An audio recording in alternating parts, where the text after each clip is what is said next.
Hello and welcome to the UNI Colony 1, colony ship. I built this for the UESC build contest. Unfortunately, I didn't finish it in time and it didn't exactly meet the specifications. However, I thought I would still show this off and show everyone what I've been up to. I've got this and another ship, both pretty much hollowed out and redesigned versions of my hauler carrier ship. This one, I chopped off the front bit here and extended it forward quite a bit. Now, the rules for the colony ship were a little bit much. It had to have 6 universal docking points, at least, which I do have. It had to have cryopods for 250 colonists, which, Jesus Christ, an additional 50 pods for crew, so 300 cryopods, 300 cryopods in total. Space for 10 crew at a time, with recreation and facilities and all that, and space bunks for 20 colonists. It had to have a hangar of a certain size. It had to be maneuverable. It had to have a limited number of defensive turrets. It did not have to be atmospheric capable, and this is pretty much what I came out with. So let's go ahead and begin the tour. Now, most colonists boarding this ship would be boarding via shuttles, which would park up against these docking points and then enter into the lobby proper, which I will show off later. But let's go ahead and show off first the hangar. Now, as you can see, it has a pretty large gate, and it is separated into 2 layers. The first layer up here is for utility craft, like this forklift and this welding ship, the work bees, and then a hydrogen and ion-powered cargo vessel, which has medium cargo containers stuffed in there, as you can see, and a connector for ferrying cargo down to the planet's surface. It is not meant to really stay there. This is a colony ship. It basically takes people to where they need to go, drops them off, and this ship here would stay behind with all the supplies needed to get a forward outpost going and, you know, make sure the colonists have the supplies they need to build basic infrastructure, and then from there do what they will. The colonists themselves would reach the planet with this little ferry craft here. It has 5 cockpits on either side. They're all piped up. It has atmospheric engines as well as ion engines, and of course the pilot, so 10 people in total plus 4 ferries.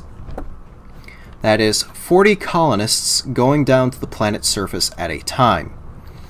I wanted to design a hydrogen-powered ferry, but with the limited mod list, that just simply wasn't possible to get a ferry of a reasonable size that had all the crew colonist accommodations, and it was just a bit of a mess. I couldn't do it. So pretty much, 40 colonists down at a time.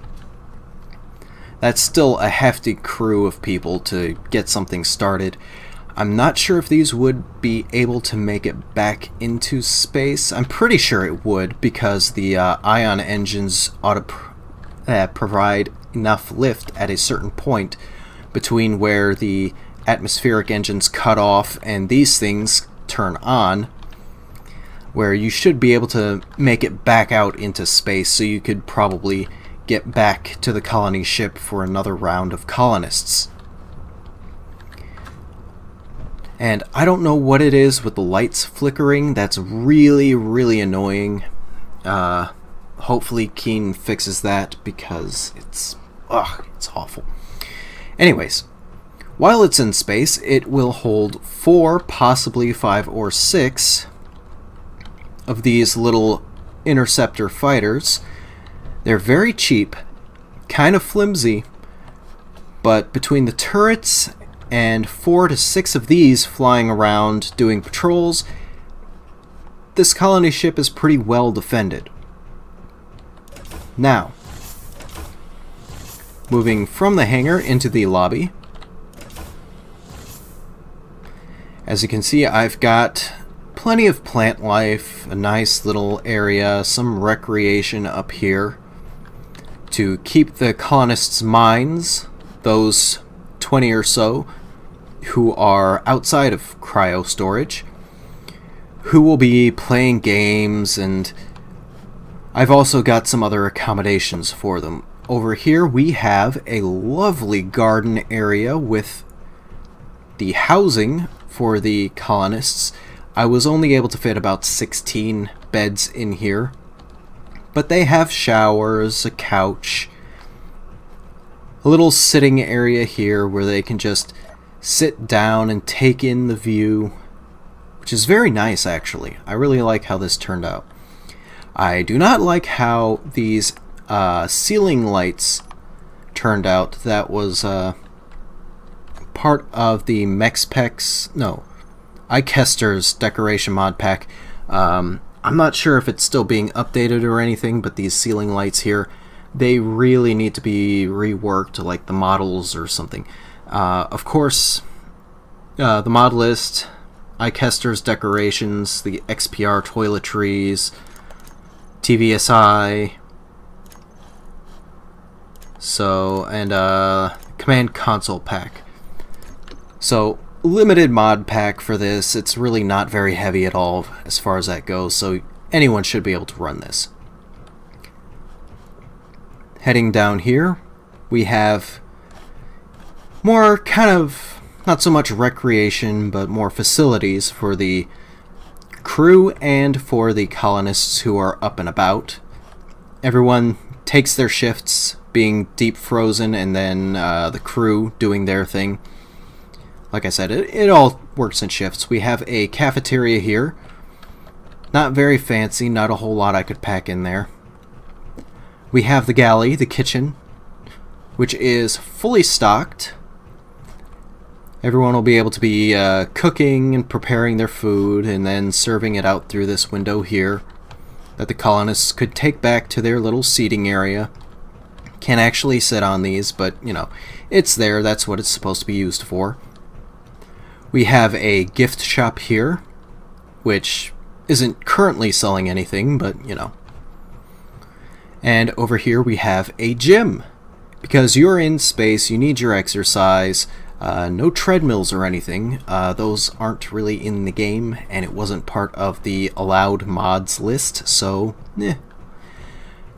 Over here, we have cryo storage for the crew on both sides.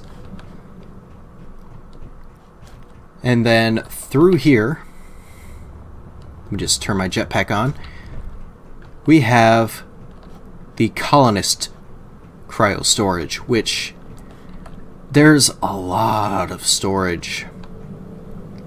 We've got 3 layers and several layers deep. Like, it goes all the way back. So yeah, almost 300 cryopods in total. So yeah, that's kind of crazy. That was a ridiculous amount of cryopods to try and cram in here, which is why I didn't finish in time and why I did not upload this into the contest. We have our medical station here. Had to be a separate room, of course, and then we have crew quarters over here with recreation and exercise, and they actually have a toilet instead of, just washing off in the shower like the filthy masses. We have a couple more cryopods up here for the captain and his second mate, I guess. And here we have the bridge. Now, as far as acceleration and all that goes, it's slow. As you can see, it's very, very slow. And even slower to stop. Jump range for this is about 1.1 thousand kilometers. Not a very big jump, but with the amount of power this thing produces, those jump drives will be recharged and ready to go again in no time. And you'll be able to kind of use those jumps to help speed the trip along. Just get up to max speed, jump, you're still going at max speed, wait for the recharge, jump again. And that's almost it. Let's go into engineering and check it out.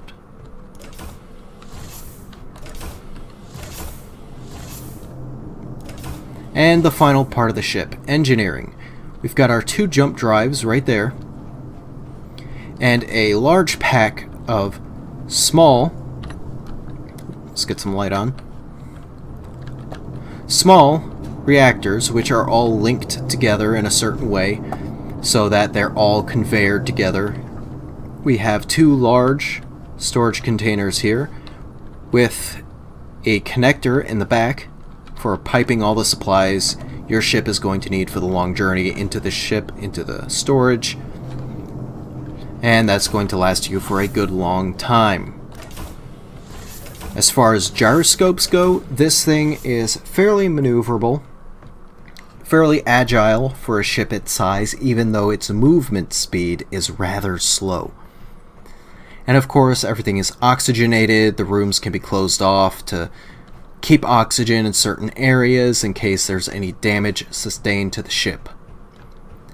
And we've got our little skylight up here and some windows down there you might have seen, just to provide a little bit of a view, and perhaps if you're flying by a planet or parked above one, you can look up or look out upon it and, take a good long look at your new home away from home.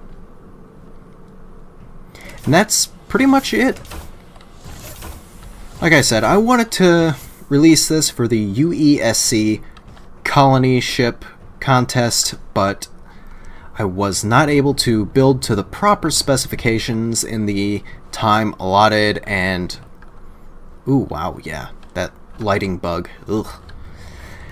And honestly, I just really got tired of this ship after a while, and it was only a few days ago that I decided to go ahead, crack down on this, and really actually get it finished. So maybe I'll release it to the workshop, who knows? I'll probably keep it on as a prop maybe for something later on. But I hope you enjoyed, and I will see you next time.